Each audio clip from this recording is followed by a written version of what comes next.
এবং একটি পুলিশের গাড়ি ব্যবহৃত হয়েছে unofficial issued by MTO PTS, যার নম্বর হচ্ছে WB04G9571।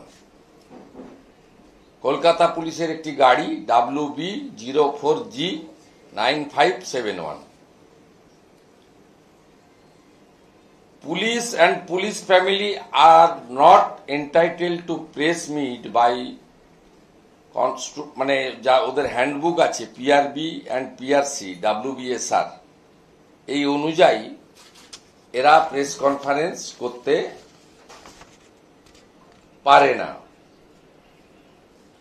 ইতিমধ্যে আমার লয়ার নোটিশ দিয়েছে, 3 দিন অতিবাহিত হয়েছে। এই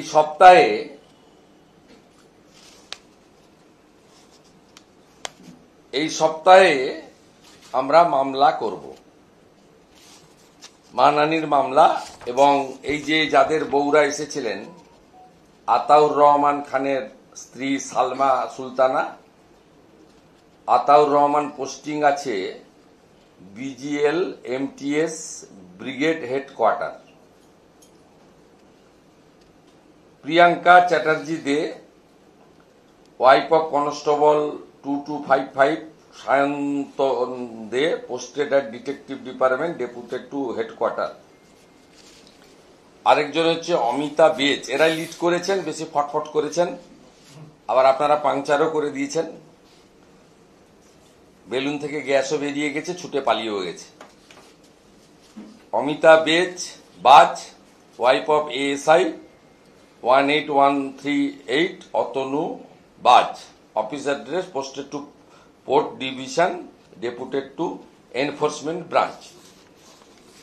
আমরা রাজ্যপাল মহোদয়কেও ফর্মালিটি জানিয়ে এটা ইনকোয়ারি করতে বলেছি, যেহেতু violation of the service rule. আর এই ছবিটা আপনাদের দেখাবো, তারপরে ভিডিওটা দেখাবো। ওরা আসার আগে বিজিতেশ্বর রাউত কি করে ব্রিফ করছিলেন, এই ছবিটাতে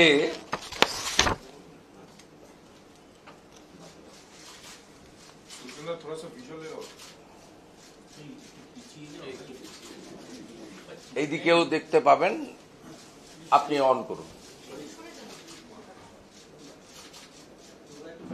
কথাগুলো সারা পশ্চিমবঙ্গ ভারতবর্ষের বিভিন্ন জায়গায় কিন্তু কথাগুলো সারা পশ্চিমবঙ্গ ভারতবর্ষের বিভিন্ন জায়গায় কিন্তু কথাগুলো সারা পশ্চিমবঙ্গ ভারতবর্ষের বিভিন্ন জায়গায় কিন্তু আমি শুরু করছি।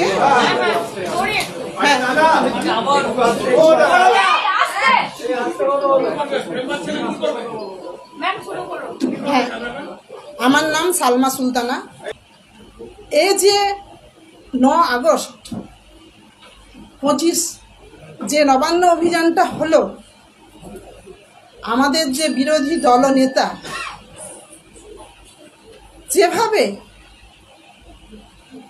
যেভাবে মাননীয় নগরপাল মহাশয়কে বাজে ভাষায় যেভাবে কথা বলেছে, আপনারাও জানেন, আপনারাও শুনেছেন, সেটা তো মানাই যায় না।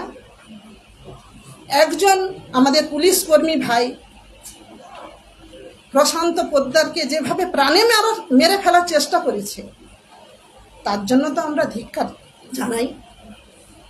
আমরা এর জন্য প্রতিবাদ করতে চাই যে আমাদের বিরোধী দলনেতা উনি ন্যায়ালয়ের সুরক্ষা কবচ নিয়ে প্রতিনিয়ত পুলিশকে আক্রমণ করেই চলছে। এর জন্য আমরা ধিক্কার জানাই। ম্যাডাম সালমা একটা বিষয়, তৃণমূল নেতা যখন পুলিশের আপনি বলুন,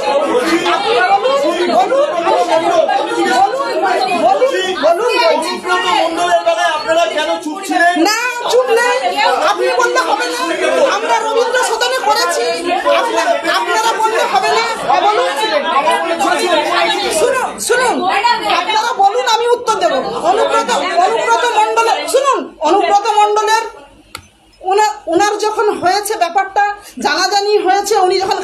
কথা বলেছেন, ক্ষমা চেয়েছেন, ওনার বিরুদ্ধে কেস হচ্ছে।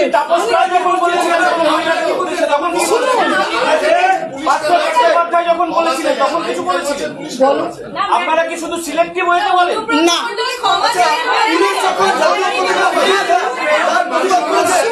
আমরা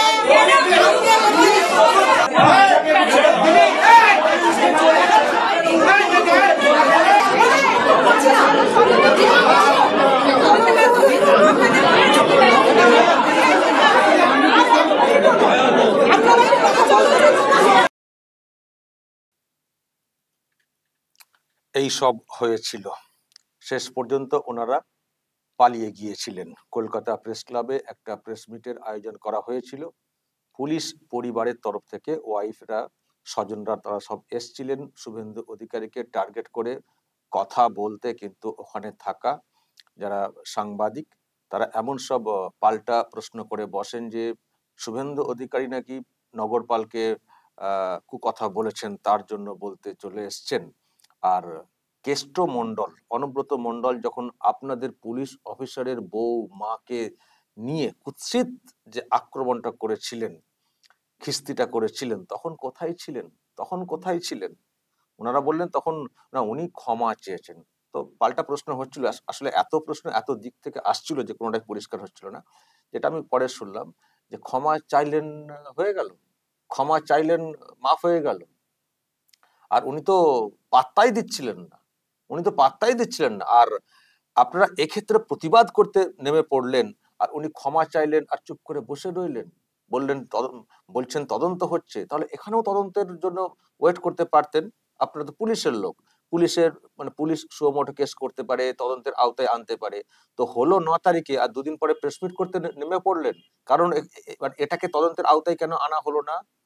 অভিযোগ কি হয়েছে, এফআইআর কি হয়েছে, পুলিশি প্রসেস হয়েছে, তারপরে শুভেন্দু অধিকারীর বিরুদ্ধে কি হচ্ছে, শুভেন্দু অধিকারী কি বলছেন, ওয়েট কি করেছেন, তো সেসব না করে প্রেস মিট করতে নেমে পড়েছেন। আর কেষ্টর বেলায় খুব ভালো লেগেছিল, চুপ করে বসেছিলেন। তো এইসব নিয়ে যখন প্রশ্নবাণ চলছিল, তো তারপরে ওনারা দেখলেন হাওয়া খুব খারাপ, তারপর ওখান থেকে তড়িঘড়ি বেরিয়ে যান।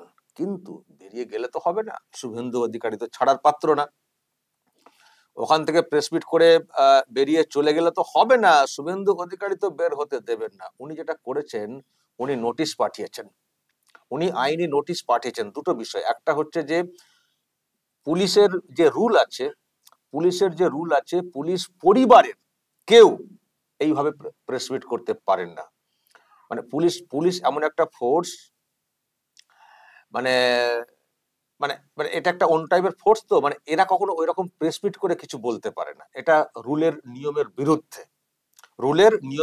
আর ওদেরকে কেন প্রেস মিট করতে হবে কেন? পুলিশকে তো পাওয়ার দেওয়া আছে না, কোনো কিছু কোথাও অন্যায় হলে তারা নিজেরা অ্যাকশন নেবে। তাদেরকে তো প্রতিবাদ কর্মসূচি করতে হয় না। তো এই পলিটিক্যাল পার্টি নাকি প্রতিবাদ কর্মসূচি করে প্রেস মিট করবেন?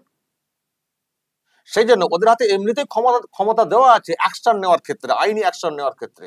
প্রতিবাদ কর্মসূচি কারা করে থাকেন? যখন যাদের হাতে নিজস্ব ক্ষমতা থাকে না অ্যাকশন নেওয়ার, তারা প্রতিবাদ করেন, দাবি তোলেন, অমুককে গ্রেপ্তার করতে হবে, অমুকের বিরুদ্ধে এই করতে হবে, তখন আইনের যে যারা আছে তারা সেই অ্যাকশনটা নেয় বা নিতে বাধ্য হয়, বা নেওয়ার প্রয়োজন তারা সেই মুহূর্তে ফিল করে।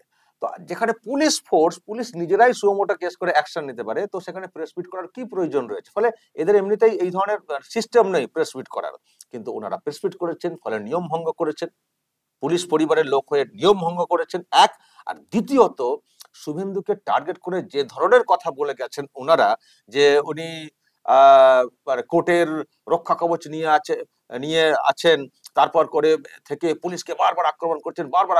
কোথায় পুলিশকে বারবার আক্রমণ করেছেন? আপনারা যে ঘটনা বলছেন, একটা ঘটনা 9 তারিখের, সেটা বলার জায়গা যদি আপনারা মনে করেন বলছেন, ঠিক আছে। বারবার আক্রমণ করেন, এবং সেই সঙ্গে আক্রমণ বলতে কি, জোর করে কথা বলা যাবে না, পুলিশের উদ্দেশ্যে জোর করে কিছু প্রতিবাদ করা যাবে না, সেটা আক্রমণ হয়ে গেল। কি আক্রমণ করেছেন? কেষ্টর মতো আক্রমণ করেছেন, মা বউকে ধরে টানাটানি করেছেন।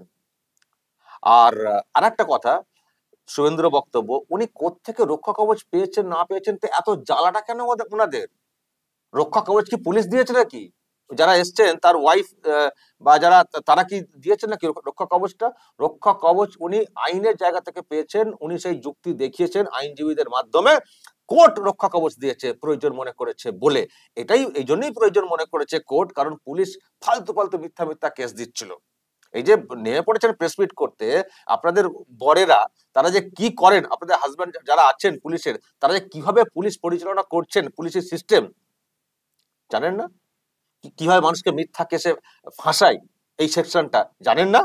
বলেছেন কখনো যে কেন মিথ্যা কেসে মানুষটাকে ফাঁসাচ্ছেন? আমাকেই তো কতগুলো 25 খানা কেস আমার নামে রয়েছে। কোন কেসে কনভিক্টেড করতে পেরেছে? কোনোদিন পারবেও না। তো এই যে মিথ্যা কেস দিয়ে পুলিশ যে এইসব করে, কত মানুষের কত সর্বনাশ করে দিয়েছে, কত মানুষের জীবন শেষ করে দিয়েছে। আজকে খুব ইগোই লেগেছে, খুব কষ্ট হচ্ছে, পুলিশের নামে বলা হয়েছে বলে খুব কষ্ট হচ্ছে। কত পরিবার কষ্টে রয়েছে জানেন? আপনাদের পরিবারের লোকেদের জন্য কখনো কিছু পয়সার বিনিময়ে, কখনো বা কোনো সুবিধা পাওয়ার বিনিময়ে, কখনো দলদাস বৃত্তি করতে গিয়ে, কারোর চাপে কাউকে তুষ্ট করতে গিয়ে কত মানুষের জীবন শেষ করে দিয়েছে মিথ্যা কেস করে। তখন কোথায় থাকেন আপনারা? এখন পরিবার দেখাচ্ছেন, স্বামীদেরকে জেলবন্দি করে রেখে দিয়ে পরিবারগুলোকে, বাচ্চা ছোট বাড়িতে তাদের সংসার চালানোর মতো আয় নেই, মানুষগুলো কষ্টে কষ্টে ডুকরে ডুকরে কাঁদছেন। কত রাজ্যের এরকম পরিবার রয়েছে, কোথায় তাদের জন্য আপনাদের অশ্রু কোথায়? আজকে নেমে পড়েছেন, শুভেন্দু কোথায় একটা কটু কথা বলেছেন সেটা নিয়ে খুব গায়ে লেগে গেছে। আর পুলিশ যেভাবে কাজকর্ম করে, সেটা পুলিশের কাজ, একটা বড় অংশের পুলিশ, আমি সবাইকে বলবো না, একটা বড় অংশের পুলিশ যেভাবে কাজটা করে, তাতে করে মানুষ আইনের শাসন দেখতে পাচ্ছেন না, মানুষ ভুগছেন, কষ্টের মধ্যে রয়েছেন। আবারও বলছি, অনেকের জীবন শেষ করে দিয়েছে পুলিশের একটা অংশ। বড় বড় কথা বলতে এসছেন, উনি রক্ষা কবচ নিয়ে, উনি রক্ষা কবচ আপনারা দিয়েছেন, আপনাদের পুলিশ রক্ষা কবচ দিয়েছে, আর হাইকোর্ট এমনি রক্ষা কবচ দিয়েছে। পুলিশের এই যে অনিয়ম, মানুষকে মিথ্যা মামলায় ফাঁসানো, এর জন্য কলকাতা হাইকোর্ট দিতে বাধ্য হয়েছে। তো রক্ষা কবচ পেয়েছেন, ওনাদের খুব জ্বালা হচ্ছে, উনি রক্ষা কবচ কেন পেয়ে গেলেন, রক্ষা কবচ দিয়ে পুলিশকে করছেন। তা নাহলে পুলিশ আরো কি ভালো করে বাঁধতে পারতো। এটা হচ্ছে মানে পুলিশ এখন বাঁধতে পারছে না, সেটা হচ্ছে পুলিশের বউয়েদের জ্বালা। অদ্ভুত বিষয়। তো আজ শুভেন্দুও তো ছাড়ার পাত্র না, উনি তো আইনি নোটিশ পাঠিয়েছেন, মানহানি মামলা করবেন বলেছেন। যদি ওনারা ক্ষমা না চান বা যে বিষয়টা রয়েছে আইনি প্রসেস, উনি কদিন সময় দিয়েছেন, মানহানি করবেন বলেছেন। আজকে তো শুনলেন উনি বলেছেন মানহানি মানে যে মামলা যেগুলো আছে সেগুলো আমরা করবো, উনি ছাড়বেন না, দেখবেন ছাড়বেন না। এক হচ্ছে, আবারও বলছি, নিয়ম ভঙ্গ করেছেন, রুলের বাইরে গিয়ে প্রেসমিট করেছেন। আর দ্বিতীয়ত, শুভেন্দুকে ব্যক্তিগত অনেক আক্রমণ করেছেন, তার রক্ষা কবচ থেকে শুরু করে নানান বিষয় নিয়ে প্রশ্ন তুলেছেন, যে এখতিয়ার ওনাদের মধ্যে নেই। ফলে আইনের জায়গা তো রয়েছে শুভেন্দু অধিকারীর কাছে, তো তিনিও দেখে নেবেন, শেষ দেখে নেবেন। কিন্তু আরেকটা যে তথ্য, যে ভিডিও শুভেন্দু অধিকারী দিয়েছেন, যে এই যে ওনারা এসছিলেন, এর পেছনে কি কাজ হয়েছে, কি ট্রেনিং চলেছে, কারা করেছেন, সেটাও কিন্তু পরিষ্কার হয়ে গেছে ভিডিও প্রমাণ দিয়ে। সেটা কিন্তু এই যে ভিডিও প্রমাণ দিয়ে, এই যে কি রাউত, উনি আবার ওই ওয়েলফেয়ার অ্যাসোসিয়েশন আছে না পুলিশের, অ্যাকচুয়ালি তৃণমূলী সংগঠন, আর শান্তনু সিনহা বিশ্বাস খুব কাছের, দিদিমণির খুব কাছের, যাকে ফাঁসাতে হবে, যাকে জব্দ করতে হবে, কালীঘাট থানাতে দেখবেন তার নামে কেস ঠুকে দেওয়া হতো।